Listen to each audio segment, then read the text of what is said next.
remarqué une chose, que il y avait beaucoup, beaucoup d'occultisme dans cette région.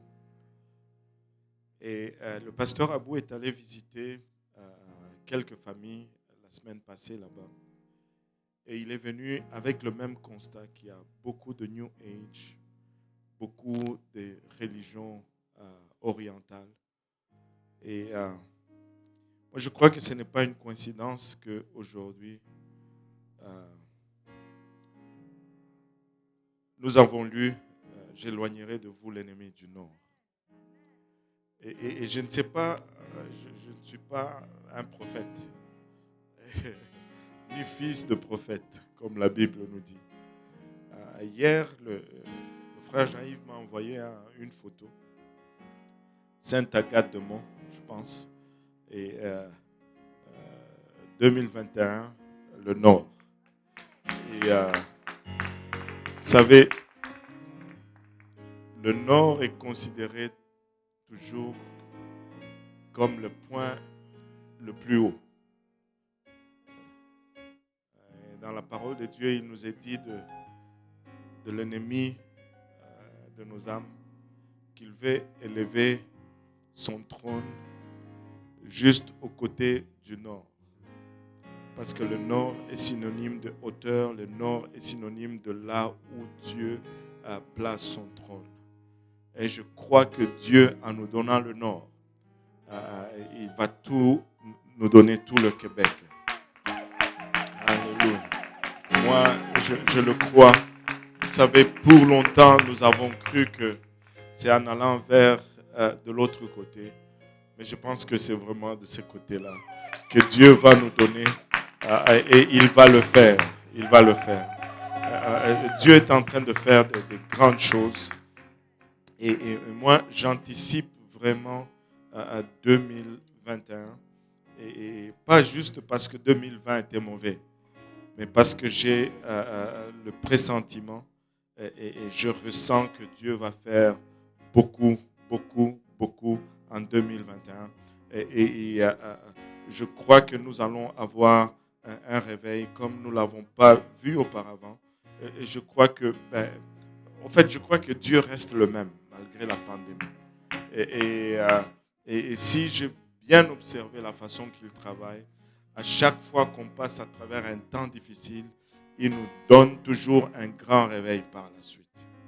Non seulement comme société, on est passé à travers un temps difficile, mais comme Église, on a vu aussi des moments très difficiles. Laissez-moi vous dire simplement ceci. Préparez-vous pour le réveil. Dieu va faire le réveil. Il va nous amener un grand réveil. Amen. Alléluia. Et c'est vraiment par rapport à cela que je vais prêcher ce que je vais prêcher aujourd'hui. Et je vais plaider avec vous parce que et vous allez comprendre. Je ne veux pas prêcher ceci et je ressentais de parler là-dessus le mercredi, mais le Seigneur m'a dit non. Il m'a donné ce qu'il m'a donné le mercredi. Et aujourd'hui, je pense que c'est le jour que je vais parler de ça. Peut-être qu'on va tout finir aujourd'hui, peut-être que pas. Mais si je prêche ceci, ce n'est pas parce que je t'en veux ou parce que quelqu'un a fait quoi que ce soit. Mais c'est parce que je crois tout simplement que nous devons être assez préparés pour voir la main de Dieu bouger et ne pas être une entrave. Amen. Alléluia. On va aller dans le livre de Proverbes, Proverbe 6, une partie tellement inhabituelle, mais c'est ce que Dieu m'a donné. Amen. Proverbe 6, à partir du verset 16. Si vous l'avez trouvé, voulez-vous bien dire Amen? Alléluia. Et si vous ne l'avez pas trouvé, dites j'arrive. Alléluia. Proverbe 6, aujourd'hui, on va lire de 16 à 19. La Bible nous dit, il y a 6 choses que est l'Éternel, et même 7 qu'il a en horreur. Les yeux hautains, la langue menteuse, les mains qui répandent le sang innocent, le cœur qui médite des projets iniques, le pied qui s'est hâte de courir au mal, le faux témoin qui dit des mensonges, et celui qui excite des querelles entre frères. Et c'est de ce passage que je vais prêcher aujourd'hui. Et si je devais mettre un titre à ce message, je dirais plutôt, ce qui entrave Dieu, c'est ce qui est à l'intérieur et non ce qui est à l'extérieur. Prions tous ensemble. Papa, nous te rendons grâce encore une fois de ton amour, de ta bonté, de ta fidélité. Nous te remercions, Éternel, pour toutes choses. La Bible nous dit de rendre grâce en tout. Papa, merci pour l'année 2020 avec tout son lot de situations. Mais nous sommes très conscients du fait que, Père, il n'y a pas eu que la pandémie en 2020. Tu as fait beaucoup pour nous. Plusieurs ont été épargnés. Plusieurs ont vu même leur situation s'améliorer, Seigneur. Merci parce que tu as été Dieu et tu as été fidèle. Papa, en ce moment, Père, nous sommes à la porte de 2021. Nous voulons, Papa, commencer du bon pied.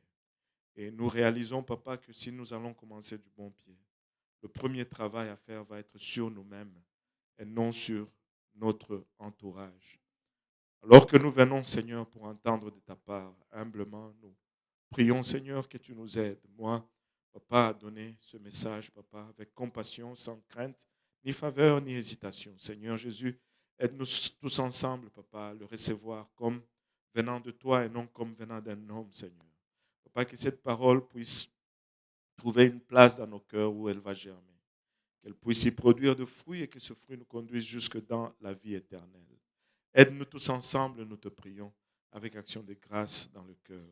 Au nom de Jésus, nous disons tous au nom de Jésus. Alléluia.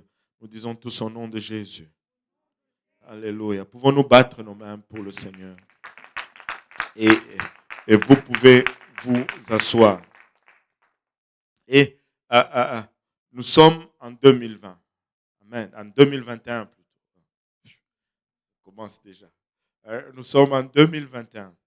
Et en général, c'est un sentiment de soulagement que tout le monde exprime de voir 2020 finir. Amen. Qui est content que 2020 soit fini? Presque tout le monde. Je peux le mettre juste là, merci. Qui est content que 2020 soit fini? Et beaucoup sont contents que 2020 a fini. 2020 a été une année de pandémie. Et 2020 a été une année de pandémie. 2020 a été une année de pandémie. Et on a commencé tranquillement, et puis après, c'était le confinement. Et puis après, c'est tout le chamboulement qui a fini par arriver, et ça n'a plus été le même. Nous n'avons jamais vécu une telle chose. Mais moi, je ne sais pas pour vous, je reste optimiste. Je garde ma foi. Je sais que ceci va finir. Ceci n'est pas la première pandémie à frapper l'humanité. Si on regarde dans l'histoire, il y a eu des pandémies encore plus sévères, encore plus mortelles, encore plus virulents que celui que nous sommes en train de vivre. Mais tout cela sont finis au point où nous ne savions même pas c'était quoi une pandémie il y a un an en arrière à peu près. Amen. Personne ne savait parce que c'est comme si ça n'était jamais arrivé. C'est venu, c'est parti. Celle-ci est venue, celle-ci va aussi partir. Je crois certainement que nous allons retourner à la normale. Mais nous ne pouvons pas non plus juste sortir de ceci et de ne pas apprendre certaines leçons. Je pense que la plus grande leçon que nous allons apprendre, c'est vraiment l'incertitude de la vie humaine. Nous ne pouvons pas baser notre foi ou notre espérance ni sur le monde, ni sur la société, ni sur notre santé. Et écoutez, la seule place où nous pouvons mettre notre confiance, c'est dans le Seigneur Jésus-Christ. Il est la seule chose inébranlable. Il est le seul qui ne change pas. Il est celui qui tient le futur dans ses mains. Il est celui qui n'est pas surpris lorsque quoi que ce soit arrive. Il est au contrôle de toutes choses. Nous ne pouvons pas mettre notre espérance dans notre travail. Nous ne pouvons pas mettre notre espérance dans notre santé. Nous ne pouvons pas mettre notre espérance dans notre gouvernement ou dans notre société. La seule chose qui compte, la seule chose qui fait une différence, c'est Jésus-Christ. Hors de lui, tout est incertain. Hors de lui, tout est temporaire. Hors de lui, tout commence et tout finit. Alléluia. Il est le seul qui demeure éternellement et il est le seul qui ne change pas du tout. Et nous voulons commencer 2021 avec la faveur de Dieu. Nous voulons commencer 2021 ayant la main de celui qui ne change pas sur nous. Nous voulons commencer notre année 2021 en plaçant notre espérance dans le Seigneur et en s'assurant que nous avons sa faveur. Et pour cela, nous devons nous assurer de lui être agréable. Allô? Et si tu veux ma faveur, il faut que tu sois gentil avec moi. Alléluia. Et si nous voulons la faveur de Dieu, il faut que nous soyons gentils avec lui. Et comment est-ce qu'on va être gentil avec lui? C'est en ne faisant pas ce qu'il n'aime pas. Si nous allons avoir la faveur de Dieu, nous devons éviter les choses que Dieu déteste. Et nous allons regarder ces 7 choses que Dieu déteste, une après l'autre, et nous allons nous monter une stratégie pour les éviter. Amen. Je veux avoir la faveur de Dieu en 2021. Je veux que Dieu m'utilise. Je veux être là où il œuvre. Je ne veux pas voir ce que Dieu est en train de faire de loin. Je veux être au centre de l'activité de Dieu sur terre. Alléluia. Et Proverbe 6, cette liste, ça devient une liste un peu effrayante. Parce que je suis prêt à parier que nous tous, nous pouvons nous retrouver dans cette liste. Si vous ne vous êtes pas retrouvés, je vais vous aider à vous retrouver là-dedans. Alléluia. Et ayant cette assurance et cette certitude que la parole de Dieu n'est jamais donnée juste au hasard, je crois que cette liste n'est pas non plus donnée au hasard. Et il dit au verset 17, plutôt au verset 16, il y a 6 choses que l'Éternel est l'Éternel, et même 7 qu'il a en horreur. 6 qu'il a eu et 7 qu'il a en horreur. Écoutez, si Dieu a en horreur quelque chose, je ne veux pas me retrouver même proche, à proximité de cette chose. Je ne veux pas même paraître comme cette chose. Je ne veux pas que ça soit mentionné en association avec mon nom.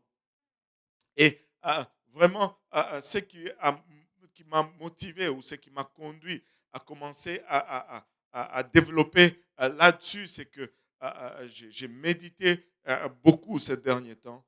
J'ai regardé d'où Dieu nous a tirés. Nous venons des origines humbles. Je ne sais pas pour vous, nous étions en train de prier, c'était quoi, le vendredi soir chez mon frère, je disais à mes enfants, écoutez, à nos enfants, je leur disais, nous sommes venus des milieux très pauvres. Moi, mes parents n'étaient pas riches. On habitait un des quartiers les plus pauvres de notre ville. Certains sont allés, la sœur Karine a été dans ma maison natale. On a visité ma maison, oui. C'est un quartier où tu vois des enfants qui courent partout, torse nu, pieds nus, des fois tout nus. Et c'est de là où Dieu m'a tiré. Écoutez, si nous sommes là, c'est par la grâce de Dieu. Dieu a été bon. Et si je regarde tout l'environnement et comment Dieu travaille, je suis arrivé à une conclusion, c'est que s'il y a quelque chose qui entrave Dieu, ça va être à l'intérieur de moi et non à l'extérieur. L'environnement n'a jamais arrêté Dieu. C'est pourquoi malgré la pandémie, Dieu a fait des grandes choses parmi nous. Écoutez, vous pouvez regarder peut-être d'une façon le temps que nous venons de passer, 2020. Mais si vous portez attention, je ne sais pas s'il y a eu autant de gens qui ont acheté de maisons dans la congrégation en 2020. Avec la pandémie.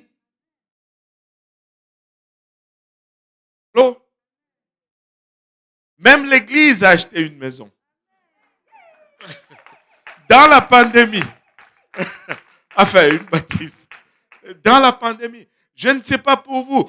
C'est dans la pandémie qu'on a une autre percée dans le Nord. Il y a des gens chaque soir qui conduisent 1h30, 1h15 pour aller à l'église sur Hochelaga. Ils viennent de Sainte-Agathe-de-Mont, ils viennent de Saint-Sauveur, ils viennent de Mirabel. Et ce ne sont pas, vous allez dire, oh, nous les Africains, non, ce ne sont pas des Africains, ce sont les Québécois dont vous dites souvent, ils ne sont pas intéressés par Dieu, ils conduisent 1h15, ils sont à l'église le samedi, plutôt le dimanche soir. Ils sont à l'église le lundi soir. Ils sont à l'église le mardi pour l'évangélisation. Non, le lundi, ils sont pas là. Ils sont là mardi pour l'évangélisation. Ils sont là à mercredi pour l'étude biblique. Ils sont là dimanche soir. Écoutez, nous n'avons pas vu une telle chose sans la pandémie.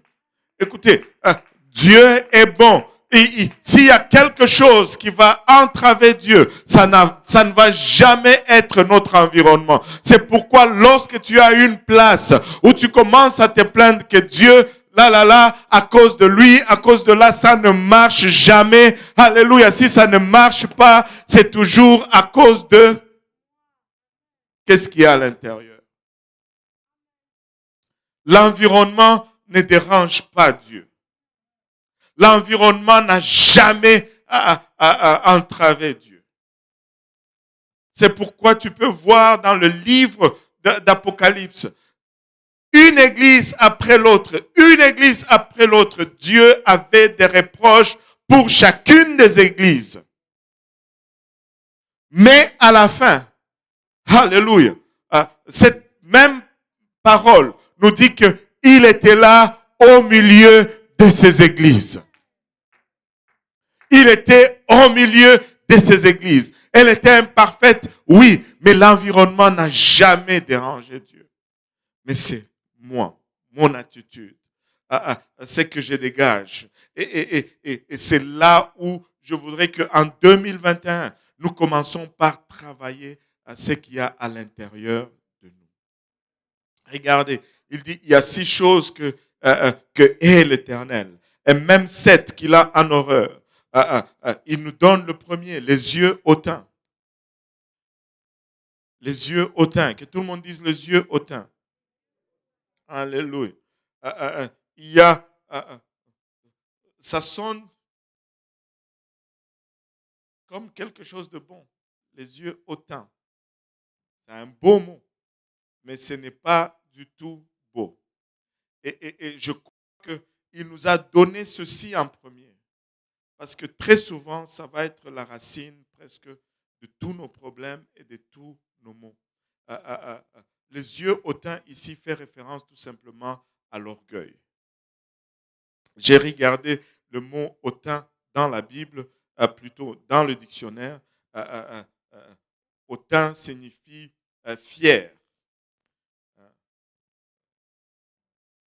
dédaigneux, qui se sent supérieur aux autres. Écoutez, s'il y a une première place où Dieu doit commencer à travailler à nous, où nous devons commencer à travailler en nous-mêmes, c'est comment nous nous regardons nous-mêmes par rapport aux autres. Naturellement, nous sommes très bons avocats de nous-mêmes et un très mauvais juge de nous-mêmes. Tout le monde pense qu'il est la meilleure personne sur la face de la terre. Allô? Bon, peut-être la deuxième. Peut-être la deuxième. Mais nous pensons tous que nous sommes bons. Ça prend beaucoup pour que nous arrivions à dire que nous ne pouvons pas faire mieux que quelqu'un d'autre. Il faut que cela soit démontré à l'extrême. Mais sinon, nous pensons tous que nous sommes mieux que l'autre. Nous sommes supérieurs à l'autre. Et vous savez, ceci fait partie de notre nature déchue. L'orgueil, c'est la chose même qui a fait tomber le diable.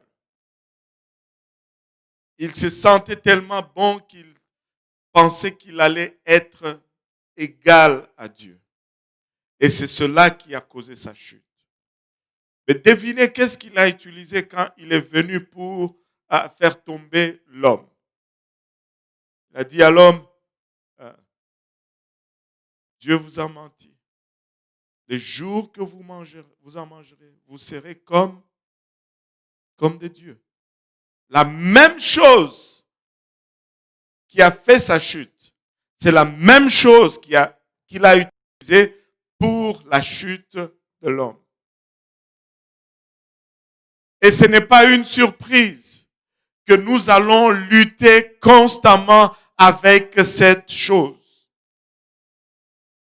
Tu dois lutter avec l'orgueil. Je dois lutter avec l'orgueil. Et cela devient de plus en plus amplifié alors que Dieu nous fait faveur et nous utilise. Alléluia. Alors que nous sommes peut-être petits, misérables et que nous galérons, c'est un peu plus facile de contrôler ce monstre. Mais comme Dieu commence à faire et qui nous augmente, nous avons tendance à glisser, à penser que finalement, nous ne sommes pas si pires que cela. Laissez-moi vous dire, nous devons constamment nous remettre en question et réaliser que s'il y a quelque chose qui arrive, s'il y a quelque chose qui se passe, c'est plutôt Dieu qui fait en nous. Alléluia. Et lui seul est digne de tout crédit. Alléluia. Nous sommes juste des vaisseaux ou des vases vides. Alléluia. Qu'il a choisi d'utiliser. Les yeux hautains. L'orgueil est quelque chose qui va nous poursuivre constamment. Et plus nous allons réussir, et plus nous allons être exposés à cela. Plus nous allons réussir, et plus nous allons être plus susceptibles de succomber à cela. Est-ce que pour cela devons-nous alors échouer pour ne pas être susceptible de succomber à cela? Non, 1000 fois non. Non, 1000 fois non. Nous sommes appelés à réussir. Nous sommes appelés à aller de l'avant. Mais nous sommes toujours appelés à garder la bonne perspective par rapport à la source de nos réussites, par rapport à la source de nos victoires. Le livre de Luc, le chapitre 22, un problème similaire était levé parmi les apôtres. Luc 22, à partir du verset 24, la Bible nous dit, il s'éleva aussi parmi les apôtres une contestation, lesquels d'entre eux devaient être estimés le plus grand.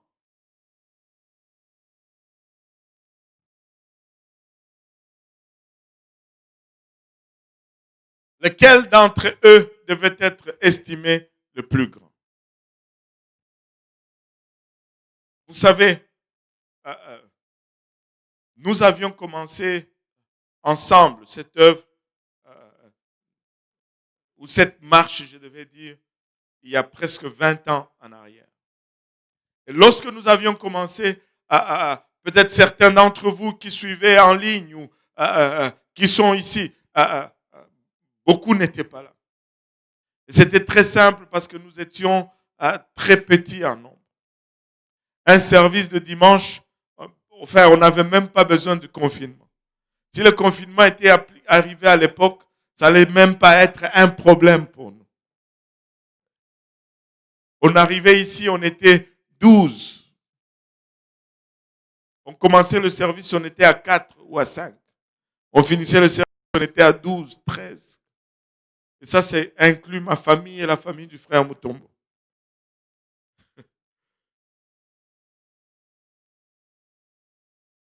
Je me rappellerai toujours de cela. Tu n'avais pas besoin d'ouvrir les yeux et de regarder pour savoir si tel ou tel était présent ou absent. Juste dans le service de chant, avec tes yeux fermés, tu pouvais te dire, ah, la sœur Isabelle n'est pas là aujourd'hui, parce que tu n'entendais pas sa voix. Et puis, ah, elle vient d'arriver. Parce que tu commençais à entendre sa voix. Mais Dieu a été bon pour nous. Alléluia. Dieu a été fidèle. Il a commencé à ajouter âme après âme, personne après personne, famille après famille. Alléluia. Et lorsque nous avons commencé à grandir, nous étions tous excités, nous étions tous enthousiastes et nous n'avions qu'un seul but, juste voir Dieu faire et voir des âmes venir. Et Dieu a fait de grandes choses. Il y a de ces moments, je me rappelle, la première conférence francophone.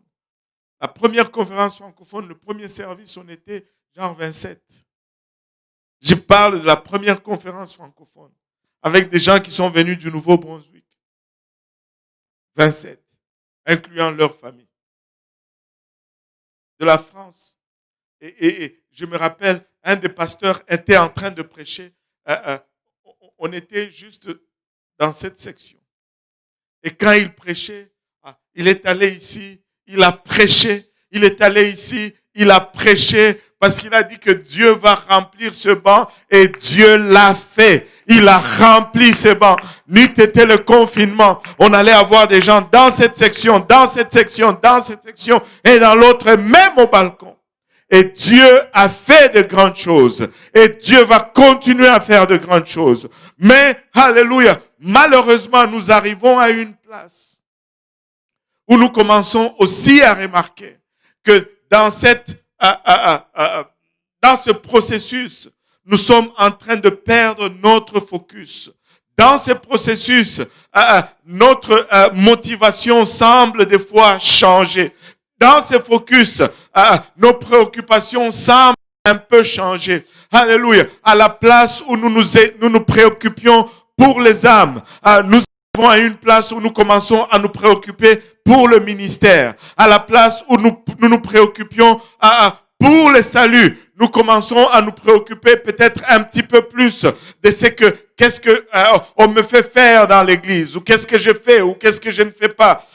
Suis-je utilisé ici, suis-je utilisé là? Écoutez, tout cela ne vaut rien et la source de tout cela n'est qu'un simple orgueil. Si nous pouvons retourner tout simplement là où nous étions, où juste la seule chose qui comptait, ce sont les âmes, nous allons voir des choses encore plus grandes en 2021. Moi, je suis sûr, alléluia, même malgré ceci, Dieu peut faire que nous doublons en 2021. En fait, ça ne me surprendrait même pas, alléluia, que nous venons à un service en français en 2021 et qu'il y ait 600 personnes dans cette congrégation parce que c'est de telles choses que Dieu veut faire. Alléluia. Mais pour qu'il le fasse, nous devons avoir notre cœur à la bonne place.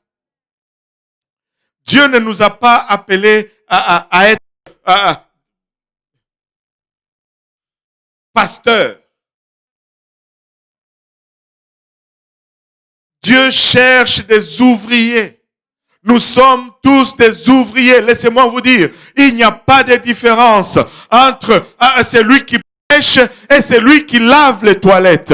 Il n'y a pas de différence entre celui qui invite et celui qui enseigne. Il ne doit pas avoir de différence entre celui qui ouvre la porte et celui qui lave les bancs. Entre celui qui amène l'eau en avant et celui qui est assis, alléluia, en train de prier et d'intercéder. Nous sommes tous des ouvriers dans la maison du Seigneur. Nous devons mettre l'orgueil de côté. Il n'y a pas un...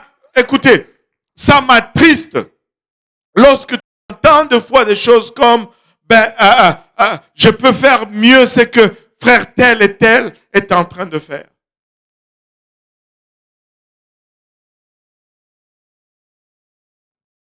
Tu sais, tout ce qu'on veut, c'est juste d'abord, premièrement, aller au ciel. Allô? J'ose croire que lorsque vous vous êtes levé ce matin et que vous êtes préparé pour aller à l'église, c'est avec le seul but et intérêt d'aller au ciel. Lorsque vous vous êtes arrangé pour vous connecter et suivre ce service, j'ose croire et j'espère que le seul et l'unique but, c'était d'abord d'aller au ciel éventuellement. Amen. Alléluia. Écoutez, un jour, cette trompette va sonner. Alléluia. Et ça ne va pas être qui a été pasteur, qui a eu une licence ou qui n'a pas eu une licence ou qui a été appelé à faire ceci. Non, ça va être qui a été le plus le reflet de Christ et qui a le plus marché dans ce que Dieu lui a demandé de faire. Nous voulons aller au ciel.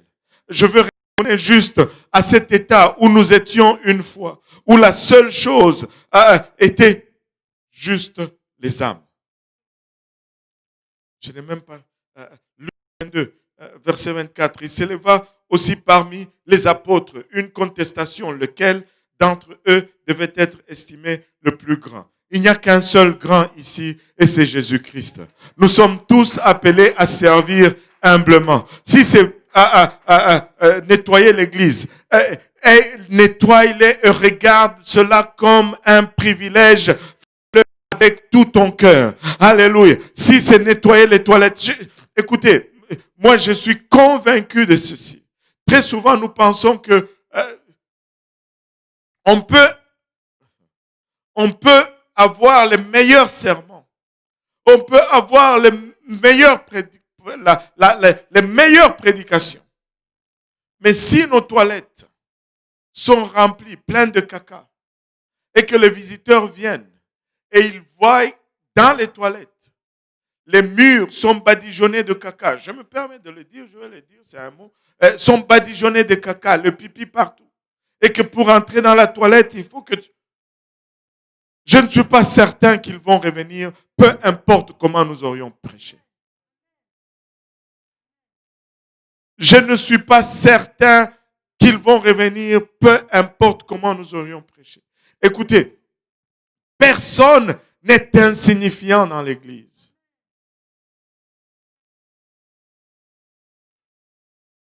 Personne n'est insignifiant dans l'Église. Tu n'as pas besoin essentiellement d'avoir un rôle visible pour dire que tu fais partie de l'Église.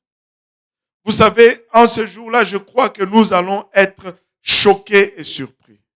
Il y a des gens qui vont être en avant des files, que nous allons nous demander, mais comment on les a jamais vus rien faire.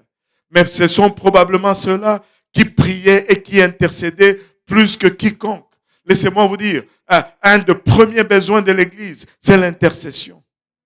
Mais parce que ça doit se faire en secret et en privé, personne n'accourt pour être intercesseur. Et écoute, tu n'as même pas besoin d'être enregistré pour être intercesseur. Tu peux juste prier tous les jours chez toi. Et sans que nul ne sache c'est quoi que tu fais. Mais en ces jours-là, c'est lui qui voit dans le secret va te récompenser.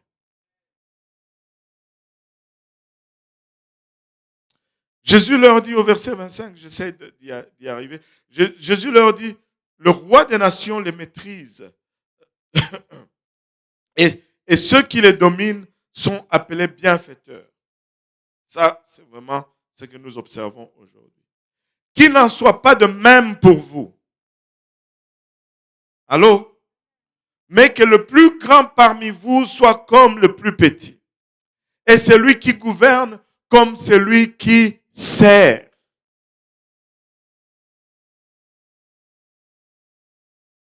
Que celui qui gouverne soit comme celui qui sert.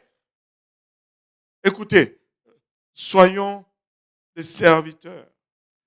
Travaillons dans la simplicité. Nous ne faites rien pour chercher une reconnaissance quelconque. Si nous allons rechercher une reconnaissance, c'est celui du Seigneur Jésus-Christ. C'est lui le juste rémunérateur. C'est lui le juste rémunérateur. Il dit au verset 27, car quel est le plus grand, celui qui est à table ou celui qui sert? N'est-ce pas celui qui est à table? Et moi, cependant, je suis au milieu de vous comme celui qui sert. Je veux juste servir. Je veux juste faire.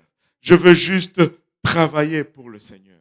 Alléluia. Qu'on me reconnaisse ou pas, ça n'a aucune différence. Je veux juste faire. Ce qu'il y a à faire, je le fais. Alléluia. S'il y a quelque chose à faire, je vais être là et je vais le faire. Amen. Regardez ce que Paul dit aux Philippiens dans Philippiens, le 2e chapitre.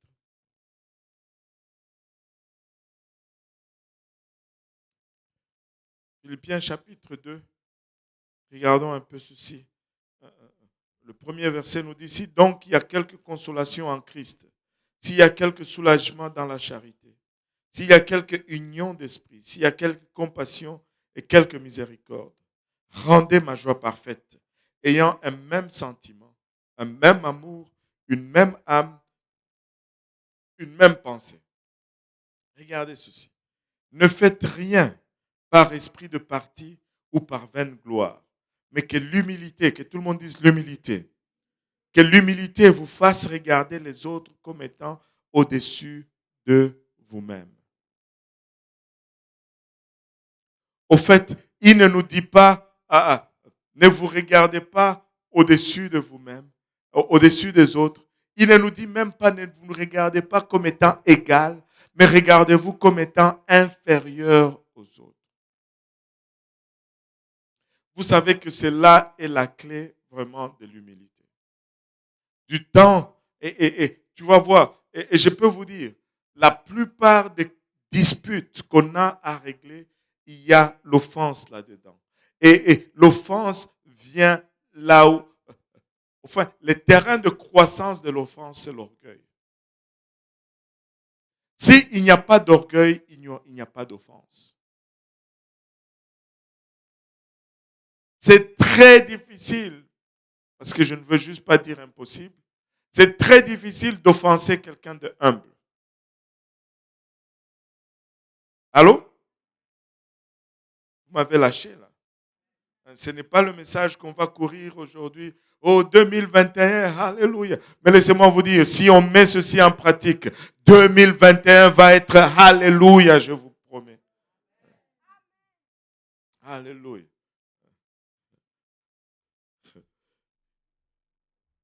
Il dit, ne faites rien par esprit de parti ou par vaine gloire. Ne faites rien pour être vu.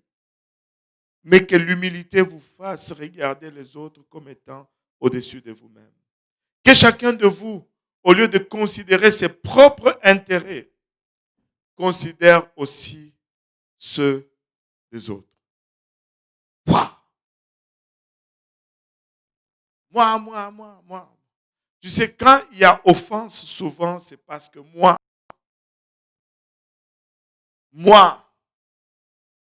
n'ai pas été content. Moi.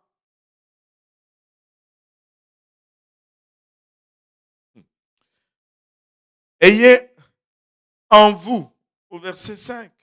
Le sentiment qui était en Jésus-Christ. Ayez en vous, écoutez, il était le modèle de l'humilité, lequel, existant en forme de Dieu, n'a point regardé comme une proie à arracher d'être égal avec Dieu. Jésus, qu'est-ce que ce verset signifie? Cela ne signifie pas que Dieu était là, Jésus-Christ était là. Non. Si c'était le cas, on a deux dieux alors. Amen. Ça veut dire tout simplement, alors qu'il était Dieu, lorsqu'il est venu ici sur terre, il n'a pas marché dans la chair humaine en montrant sa gloire et sa grandeur comme étant Dieu. Non, il n'a pas fait cela. Il a marché simplement, humblement parmi nous. Il s'est dépouillé lui-même en prenant une forme de serviteur, en devenant semblable aux hommes et ayant paru comme un simple homme. Je n'ai jamais vu l'unicité dans ce verset 7, mais c'est tout là. C'est tout là. Il s'est dépouillé lui-même en prenant une forme de serviteur, en devenant semblable aux hommes. S'il est devenu semblable aux hommes, c'est qu'il n'était pas auparavant. Amen. Alléluia. Et s'il n'était pas semblable aux hommes, il était quoi? Un ange?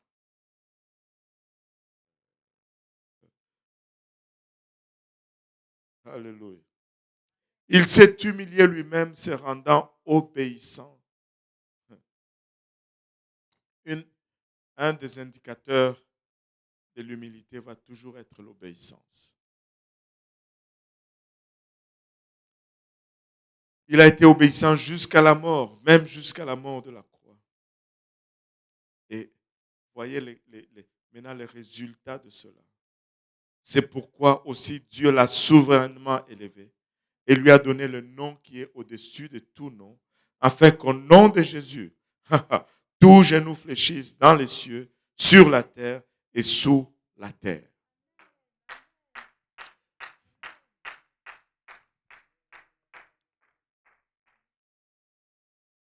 Nous ne voulons pas avoir un regard hautain. Nous voulons nous défaire de l'orgueil. Nous voulons nous défaire des aspirations qui sont plutôt charnelles. Aspirons à la perfection de Dieu. Aspirons à la simplicité de Dieu. Faisons les choses comme on le fait pour Dieu et non même pas pour les autres, mais qu'on le fait comme si on le faisait pour Dieu. Et si nous revenons à cela, on ne peut pas décrire le réveil que Dieu va nous permettre de voir et de vivre. Je ne veux pas regarder les gens d'en haut, mais je veux plutôt le regarder comme s'ils étaient élevés au-dessus de nous.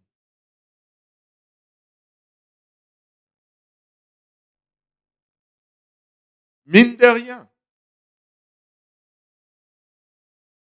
c'est quelque chose de très important. Mine de rien, ça entrave et ça a entravé plus que toute autre chose, que ce soit l'année passée ou l'année d'avant ou l'année d'avant. Servons Dieu pas pour être reconnus, mais servons Dieu pour être connus de lui. Servons Dieu pas pour avoir un crédit. Servons Dieu parce qu'il nous a déjà crédité d'un pardon que nous n'avons même pas mérité. Servons Dieu simplement, humblement. Oui, nous sommes humains, mais nous pouvons faire mieux. Nous pouvons faire mieux. Notre attitude doit être un but d'humilité. Notre attitude doit fonctionner à base d'humilité d'abord. Au moins, on ne me demande jamais d'enseigner. Au moins, on ne me demande jamais de faire ceci. Au moins, on me demande.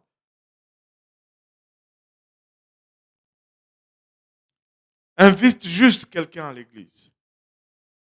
Et tu peux lui enseigner comme tous les jours. Tu peux lui enseigner tous les jours. Vous savez, les meilleures prédications, c'est ceux qui se font dans les cuisines, dans les salles à manger des gens, face à face, alors que Dieu est en train d'atteindre une famille, une personne, des fois toute une ville.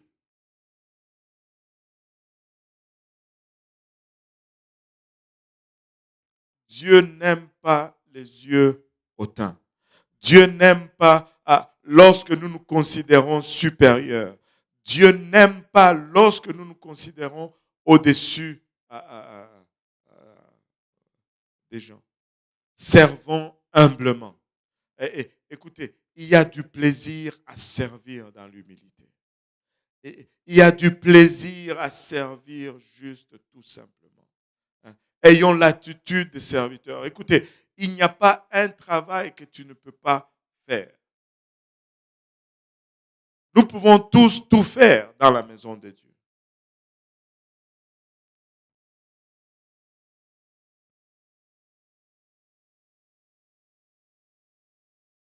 Alléluia.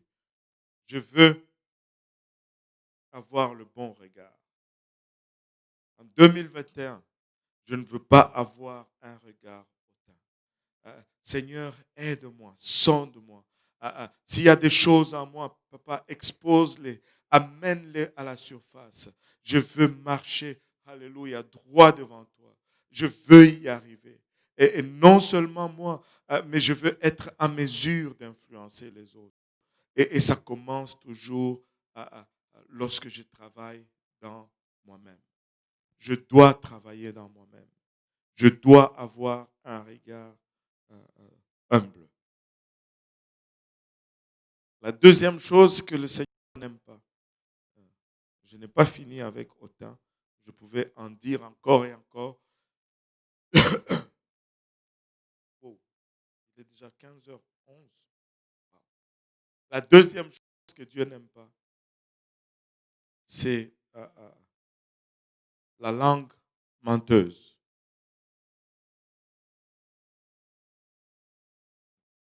Qui a déjà dit un mensonge ici? Oh, madame, l'église est pleine de menteurs. Aide-nous, Seigneur.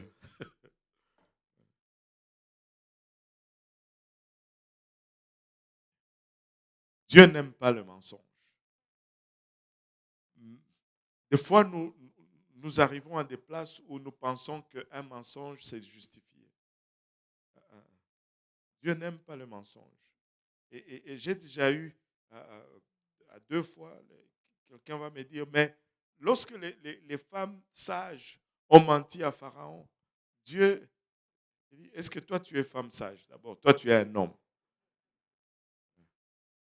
Oh, lorsque Rahab a menti pour les espions, où sont les espions à côté de nous ici?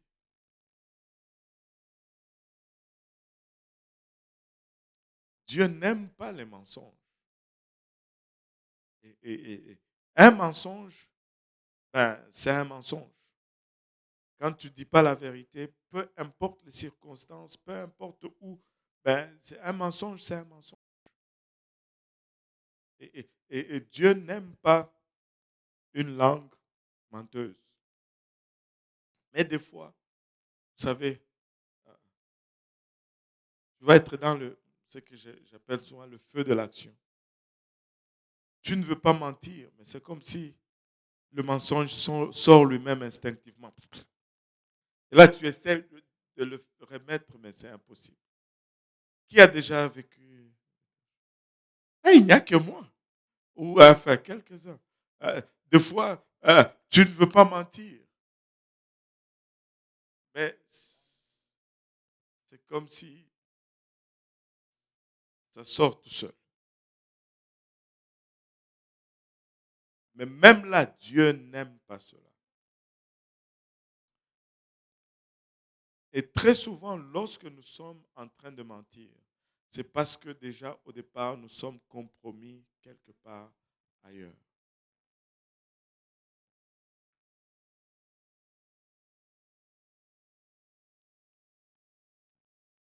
Tu sais, j'ai été frappé d'une forte conviction durant ces temps de vacances. Quand tu dis à quelqu'un, je vais prier pour toi, c'est mieux de prier. Allô? Si tu ne pries pas, tu as menti.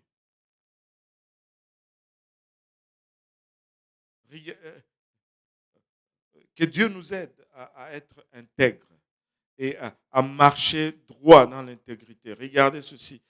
Psaume 119, verset 25 nous dit, mon âme est attachée à la poussière. Rends-moi la vie selon ta parole. Très souvent, nous nous retrouvons dans des places où nous commençons à mentir parce que notre intérêt n'est pas à la bonne place. Et toutes ces choses qui attirent notre intérêt ne sont que poussière si ça n'a rien à voir avec la parole de Dieu. Que Dieu nous aide à regarder vraiment les choses comme de la boue et à voir notre regard et intérêt à la bonne place. Il dit, je raconte mes voies et tu m'exauces. Enseigne-moi tes statuts, au verset 26. Verset 27, fais-moi comprendre la voie de tes ordonnances et je méditerai sur tes merveilles. Mon âme pleure de chagrin.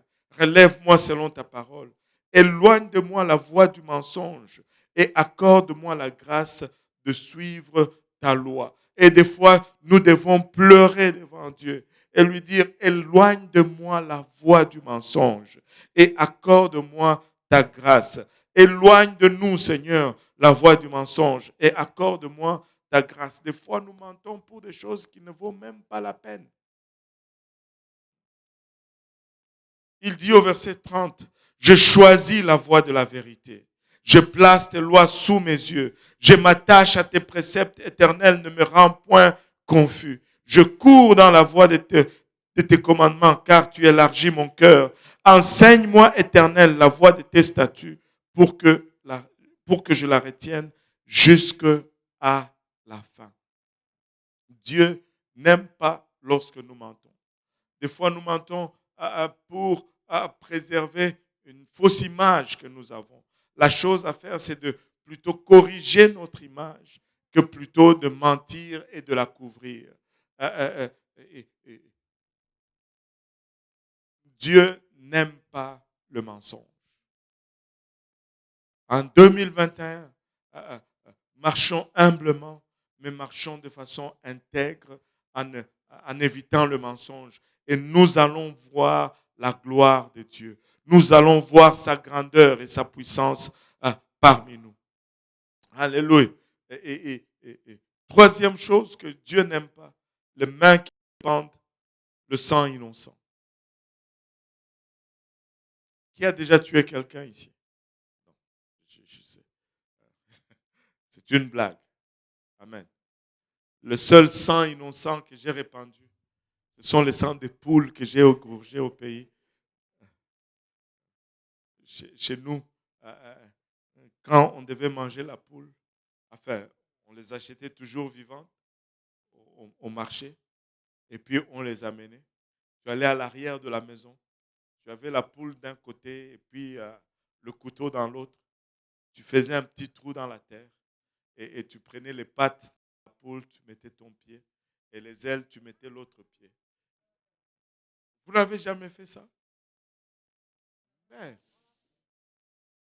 Et là, tu prenais le coup. Et quand vous mangez les poules, là, vous ne pensez pas à tout ça.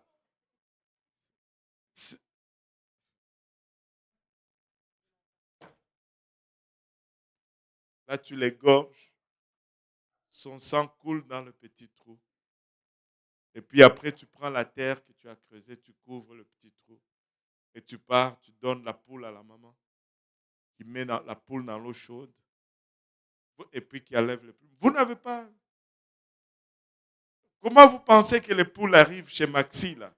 Même si vous les prenez chez Maxi, elles n'arrivent pas. Et on ne plante pas les cuisses des poules. Ça ne pousse pas sur des arbres. C'est des poules qu'on égorge. Oh, je mange seulement les cuisses, pas le cou. Ça ne pousse pas non plus. Puis quand la Bible nous dit ici, le Seigneur n'aime pas les mains qui répandent le sang innocent. Oui, nous ne voulons pas, mais enfin, nous pouvons dire tous ici, oh, je n'ai jamais tué personne, je n'ai jamais eu même envie de tuer personne. Là-dessus, je doute. Des fois, mais ce qu'il est en train de nous dire aussi, c'est ceci. Des fois, physiquement, nous n'avons assassiné personne. Mais des fois, spirituellement, nous avons versé tellement de sang. Des fois, nous assassinons littéralement de caractère. C'est quand nous racontons des choses qui ne sont pas vraies ou nous perpétrons des choses qui assassinent littéralement le caractère de quelqu'un. Dieu n'aime pas cela. Dieu ne prend pas plaisir à cela. Vous savez que même si votre frère ou votre sœur a fait quelque chose de mal, Dieu ne prend pas plaisir lorsque vous allez raconter cela à gauche et à droite. Même si la chose est vraie, Dieu ne prend pas plaisir là-dedans lorsque vous allez à gauche et à droite. Il n'aime pas ça. Je veux voir la main de Dieu en 2021. Je veux lui être agréable. Alléluia. Le quatrième point, Dieu n'aime pas les cœurs qui méditent des projets iniques. Ici, remarquez bien, j'ai dit, il n'aime pas ceux qui méditent les projets iniques, pas uniques.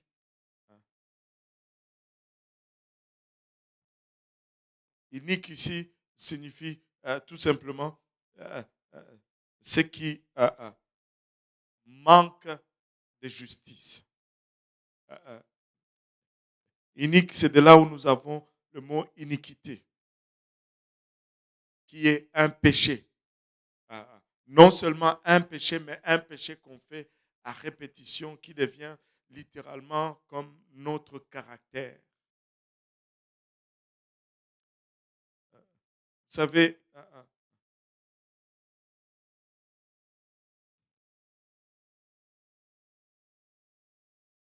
on ne peut pas être ambassadeur de Christ et méditer le mal pour quelqu'un. Et quand on dit méditer le mal, ce n'est pas tout simplement lui tendre une embuscade ou non, non, non. Mais lorsque nous traitons même les gens injustement, c'est un projet inique.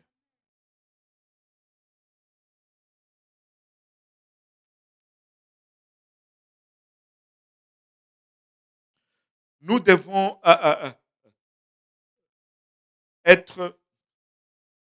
nous devons avoir soif de la justice. Nous devons toujours chercher à faire juste et à faire le bien. Notre premier réflexe ne devrait pas être de corriger ou de venger ou Notre premier réflexe doit être d'abord d'aimer et d'aider. Et c'est la seule chose qui va nous permettre de développer des projets iniques. Tu as fait ça, attends un peu. Non, là n'est pas le but. Là n'est pas le but. Des fois, c'est étonnant de voir comment nous pouvons confesser, professer Christ et comment en même temps nous pouvons être tellement suspicieux de nos frères et sœurs. En même temps, nous confessons Christ et en même temps, nous gardons des rancunes envers nos frères et sœurs. Ça ne marche pas. Ça ne marche pas. La cinquième chose que Dieu n'aime pas, c'est le pied qui se hâte de courir au mal. Oh Seigneur Jésus. Regardez ceci.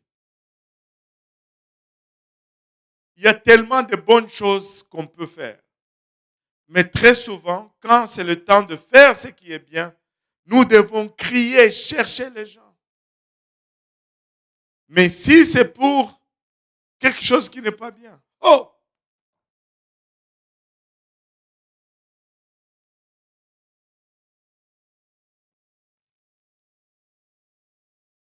le rassemblement est facile. Nous ne devons pas nous hâter à faire. En fait, nous ne devons même pas faire le mal. Mais certains d'entre nous, c'est comme il y a eu un penchant. Si tu te retrouves souvent là où il y a des polémiques, questionne-toi un peu toi-même. Allô? Si c'est tout le temps, oh, il vend ceci, oh, il vend cela. Peut-être qu'il y a un penchant là. Enfin, je l'ai pris juste comme un exemple. Je n'ai pas dit qu'il avait un problème. Anyway, nous avons tous des problèmes.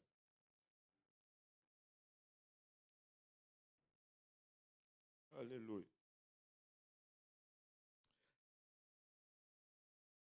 Là où il y a le commérage, tu es là.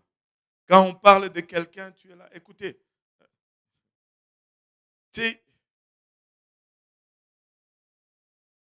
il y a, il y, a, il y a trop de gens qui aiment trop écouter les choses des autres. C'est pas bon. Ça ne donne jamais quelque chose de bon. Ça ne va même pas te pousser à prier. Anyway. C'est comme donner ton... Comment on appelle ça? C'est comme décrire tes symptômes à quelqu'un qui n'est pas médecin. Il ne va rien faire pour toi. Allô? Mais quand tu décris tes symptômes à un médecin, ben, il peut t'aider avec tes symptômes. Allô?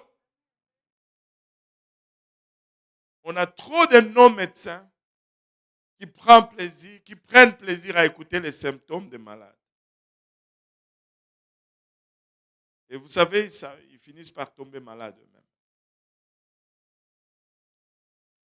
La sixième chose que le Seigneur n'aime pas, ce sont les faux témoins qui disent des mensonges. Déjà, on n'aime pas la langue qui ment. Mais là, quand tu commences à mentir pour accuser faussement quelqu'un, tu as creusé deux fois plus loin.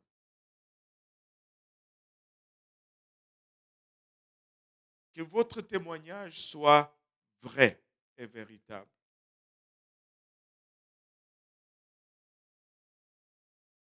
Oh, je veux accuser faussement le frère Mutombo.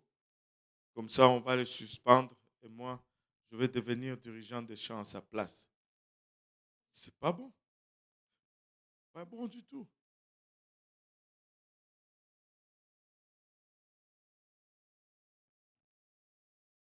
Et à la fin, il dit, et celui qui excite des querelles entre frères. Dieu n'aime pas cela. Avez-vous constaté une chose? Que toutes les sept choses sont toujours générées de l'intérieur. Ça n'a rien à voir avec l'Église, ça n'a rien à voir avec la société, ça n'a rien à voir avec l'environnement, mais toutes ces choses ont comme source mon cœur. Si nous avons notre cœur à la bonne place, nous allons voir la gloire de Dieu comme pas possible en 2021. Je veux parler à cette congrégation aujourd'hui et nous exhorter à revenir à la simplicité de la chose, à revenir juste au fondamental. Pour longtemps, pour très longtemps, on a fonctionné sans titre, sans structure, parce qu'on n'en avait pas besoin.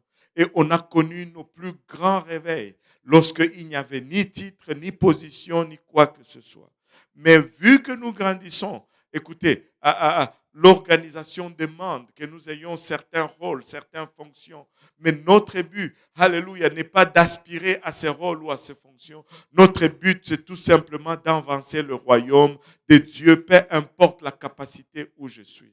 Alléluia. La première place où nous sommes tous appelés à avancer le royaume de Dieu, c'est la place de prière. Alléluia. Si nous pouvons tous être des intercesseurs, laissez-moi vous dire, il y aura très peu de problèmes parmi nous. Adonnons-nous à la prière. Gardons notre cœur à la bonne place et voyons Dieu faire en 2021. Voyons Dieu faire en 2021. Que ce qui sort de notre bouche soit des choses agréables, des choses édifiantes, des choses qui exaltent Dieu, des choses qui édifient nos frères et sœurs. Soyons des bâtisseurs et non des destructeurs. Soyons des encourageurs et non des critiqueurs. Soyons des gens qui aspirent au service et non aux oppositions. Soyons des gens qui aspirent à élever les gens et non à être élevés nous-mêmes. Si Dieu veut t'élever, il va t'élever, peu importe ce que les gens font ou ce qu'ils ne font pas. Mais, alléluia, si Dieu ne t'élève pas, c'est que c'est lui qui ne veut pas le faire. C'est lui qui ne veut pas le faire. Et mettons-nous, attelons-nous à l'œuvre de Dieu et non pas à nos propres royaumes ou à nos propres... l'environnement ne va jamais entraver Dieu. Peu importe ce qui se passe, ça ne va jamais entraver Dieu. Vous savez, Dieu ne sauve jamais un environnement, il sauve les gens. C'est pourquoi l'environnement n'entrave pas Dieu. Quand nous allons nous tenir devant lui, nous n'allons pas nous tenir devant lui comme étant membres de UPC. Nous allons nous tenir devant lui avec notre cœur. Même si UPC est dysfonctionnel, du temps que UPC prêche l'évangile de Dieu, ça ne fait aucune différence. L'environnement ne va jamais entraver Dieu. Mais mon cœur va être un obstacle. Mon cœur va être un obstacle. Mon cœur va être une entrave. Assure-toi de mettre le cœur à la bonne place et peu importe l'environnement, tu verras l'œuvre de Dieu fructifier, peu importe l'environnement.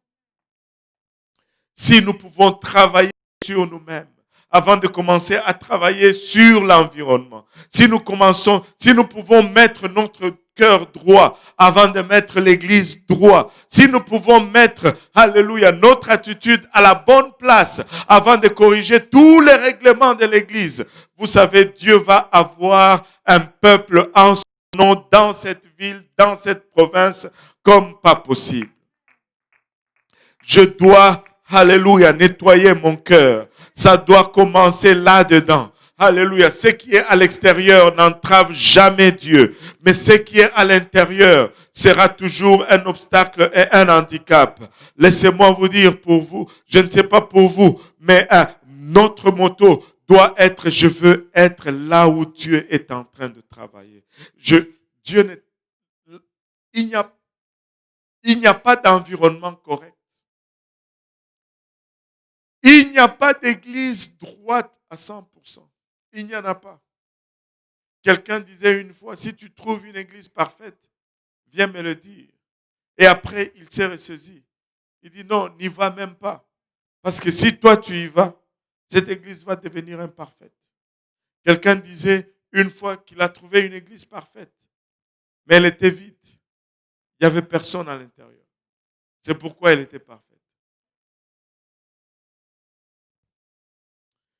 Si nous réparons nos cœurs, si nous alignons nos cœurs avec la volonté de Dieu, laissez-moi vous dire, il n'y a rien qui sera impossible.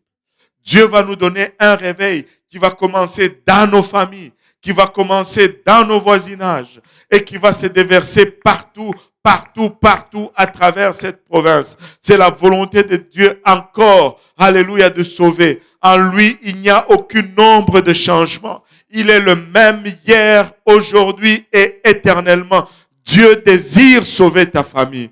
Dieu désire sauver, alléluia, cette province. Mais si nous allons être ces agents, alléluia, de Dieu ou ces agents de changement, il faut que notre attitude soit à la bonne place. Alléluia. Dieu n'aime pas un cœur, plutôt les yeux hautains. Dieu n'aime pas la langue menteuse.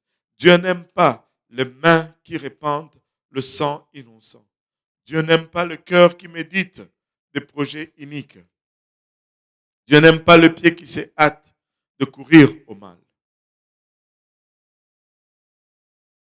Le faux témoin qui dit des mensonges, nous nous éloignons de cela. Et celui qui excite des querelles entre frères, écoute, Dieu veut qu'il y ait de l'harmonie parmi nous. Nous ne sommes pas parfaits, mais nous pouvons nous supporter les uns les autres. Si Dieu nous a supportés, nous pouvons nous supporter les uns les autres. Si Dieu m'a pardonné, je suis aussi appelé à pardonner les autres. Si Dieu m'a pris comme j'étais, alléluia, je peux accepter aussi les autres. Je sais que Dieu va faire un grand travail. Peu importe, même si je ne crois pas, je vous ai déjà dit dès le départ que cette pandémie, je sais qu'elle va finir. Mais laissez-moi vous dire ceci. Même si cette pandémie devenait pire, Dieu va avoir un réveil parmi nous. Dieu va avoir un peuple parmi nous. Même s'il faut qu'on ait 10 000 églises avec 25 personnes dans chaque église, Dieu va le faire. Ce n'est pas difficile. L'environnement n'est pas un problème pour Dieu. Mais le problème, c'est nous. Si nous pouvons mettre... Vous savez pourquoi ça? Si nous arrangeons nos cœurs, c'est alors que Dieu peut nous utiliser comme dirigeants. Le problème, ce n'est pas ça doit prendre des gens matures pour gérer le réveil que Dieu va nous donner. Et si nous nous alignons et nous maturons et que nous nous débarrassons de ces choses, l'orgueil, et écoutez, s'il y a un jour où nous devons tomber à notre face et prier Dieu qu'il nous aide avec l'orgueil, c'est aujourd'hui. Souvent, c'est caché et c'est déguisé. Et souvent, ça se manifeste même comme une fausse humilité. Une fausse humilité. Une humilité là où il n'y a pas besoin d'avoir humilité. C'est de l'orgueil. C'est de l'orgueil. Que Dieu nous aide à ne pas passer à côté. Que Dieu nous aide à être prêts. Que Dieu nous aide à nettoyer nos cœurs afin que lorsque les choses commencent à bouger, nous soyons prêts à accueillir. Si vous prenez ceci, pas comme, oh, pasteur a prêché contre moi. Si tu dis ça, alors je vais prêcher contre toi. Je t'aime tellement que je vais prêcher contre toi.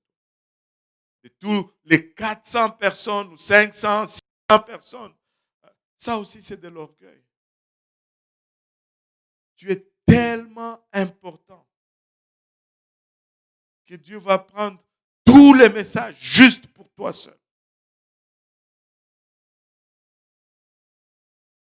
Il va oublier tous ses enfants. Mais toi, tu es tellement important. Wow. Mais moi, je veux le prendre. Si ce n'est pas pour personne, peut-être que je prêchais pour moi-même. Que Dieu m'aide avec l'orgueil. Que Dieu m'aide, alléluia, avec le mensonge. Que Dieu m'aide avec les mauvaises choses. Parce que je ne veux d'aucune façon être une entrave à ce que Dieu veut faire parmi son peuple. Si on peut s'élever tous ensemble.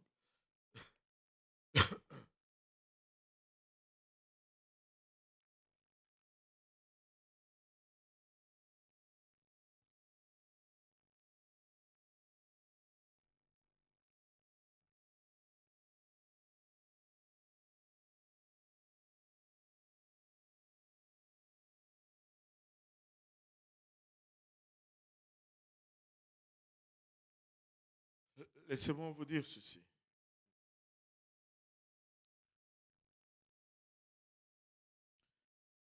Je vais juste lire ceci, Joël 2, 23. Et vous, enfants de Sion, soyez dans l'allégresse et réjouissez-vous en l'Éternel, votre Dieu. Car il vous donnera la pluie en son temps. Il vous enverra la pluie de la première et de l'arrière-saison, comme autrefois. Les airs se rempliront de blé et les cuves regorgeront de mou et d'huile. Je vous remplacerai les années qu'ont dévoré les sauterelles, la sauterelle, le jekel, les asil et le gazam, la grande armée que j'avais envoyée contre vous. Vous mangerez et vous vous rassasierez. Et vous célébrerez le nom de l'Éternel, votre Dieu, qui aura fait pour vous des prodiges. Et mon peuple ne sera plus jamais dans la confusion. Mon peuple ne sera plus jamais dans la confusion. Et vous saurez que je suis au milieu d'Israël et que je suis l'Éternel, votre Dieu, et qu'il n'y en a point d'autre. Et mon peuple ne sera plus jamais dans la confusion. Dieu est le même, il ne change pas. Et c'est Dieu veut faire un grand travail parmi nous. Laissez-moi vous dire, il n'y a pas de doute en moi que Dieu nous réserve un grand réveil. Nous étions excités de ce que Dieu a fait jusque-là. Mais ce qu'il va faire le jour qui vient dépasse de loin ce qu'il a déjà fait jusqu'à présent. Mais si nous gardons notre cœur, si nous nous gardons humbles, et si nous marchons humblement et droitement et sincèrement devant lui, euh, euh, on ne peut pas décrire ce que Dieu va faire avec nous. Mais marchons humblement. C'est lui qui nous a donné cette connaissance. Ne nous comment on dit ça? Ne devenons pas orgueilleux avec cela. Voilà. Ne devenons pas orgueilleux avec cette connaissance. Mais partageons-la humblement, ayant un seul désir, que tous puissent parvenir au salut. L'objectif final, c'est que nous puissions être sauvés. Je veux aller au ciel. Tu veux aller au ciel. Parce que si tu rates le ciel, peu importe le titre que tu aurais eu ici sur terre, ça ne te servira de rien. Peu importe le nombre d'études bibliques même que tu aurais enseignées, ça ne te servira de rien. On aurait pu t'appeler pasteur des pasteurs, bishop des bishops, archibishop, mais si tu rates le ciel, ça ne te servira de rien. Et débarrassons-nous de ce fléau qui est l'orgueil. Je n'aime pas voir ce fléau s'infiltrer parmi le peuple de Dieu. J'ai horreur de voir ce fléau s'infiltrer surtout parmi les jeunes. Marchons humblement. Jeunes, ce n'est pas parce qu'un vieux ne connaît pas Facebook que tu deviens intelligent ou supérieur. Internet, ce n'est pas l'intelligence.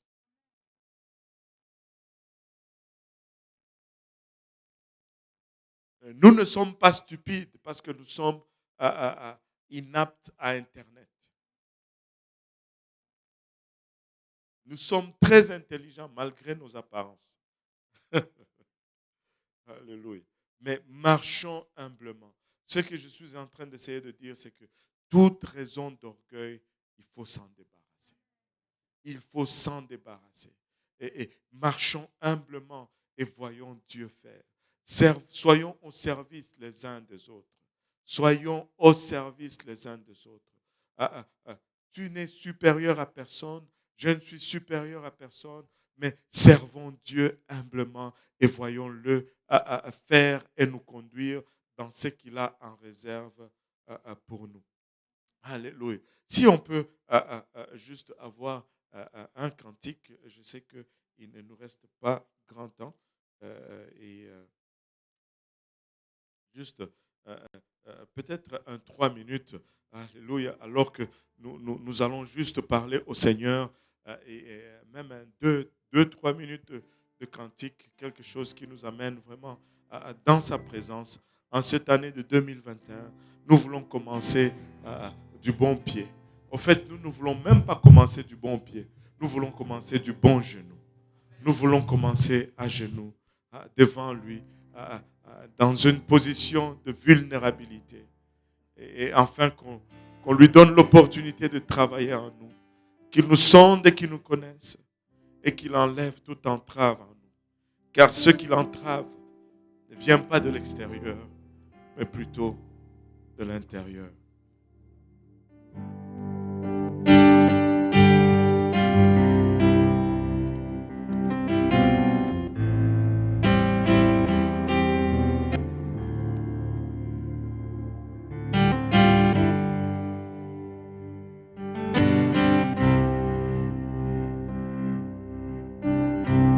Change mon cœur, oh Dieu.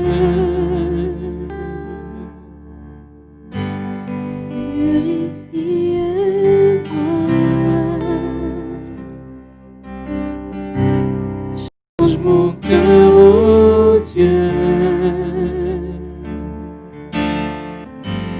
Je veux être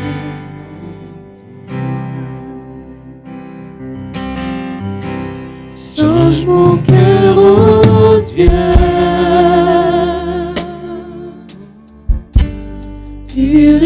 Purifie-moi. Change mon cœur, oh Dieu. Je veux être comme toi.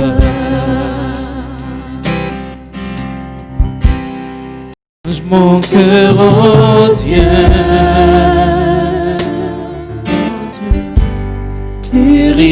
Purifie-moi. Change mon cœur, oh Dieu. Je veux être comme toi. Change-moi. Change mon cœur, oh Dieu.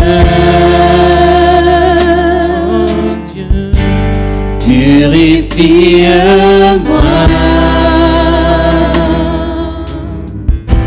Change mon cœur, oh Dieu. Je veux être comme toi. Change-moi. Change mon cœur, oh Dieu.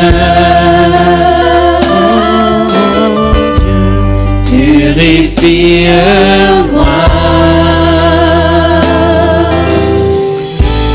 Change mon cœur, oh Dieu. Je veux être comme toi.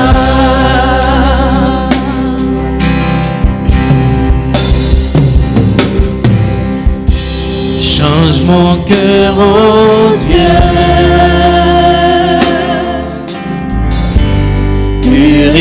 Purifie-moi. Change mon cœur, oh Dieu. Je veux être comme toi. Oui, tu es le potier. Je suis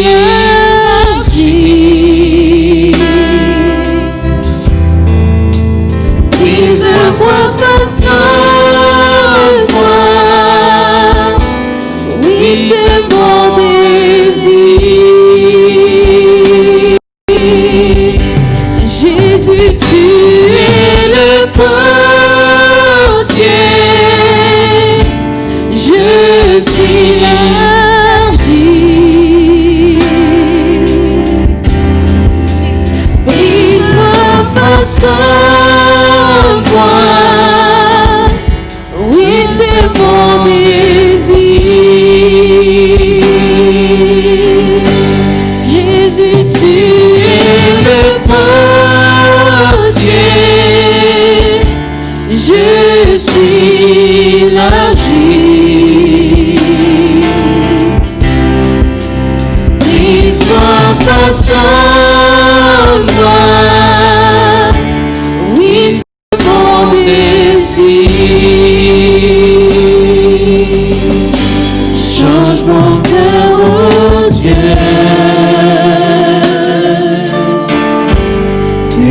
Purifie-moi.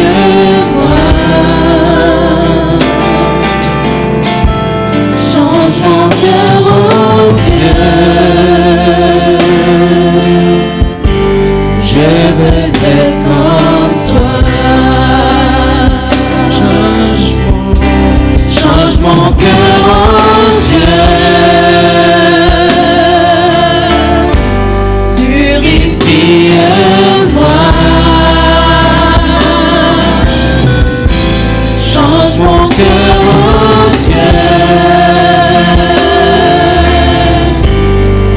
veux être comme toi. Jésus, tu es le potier.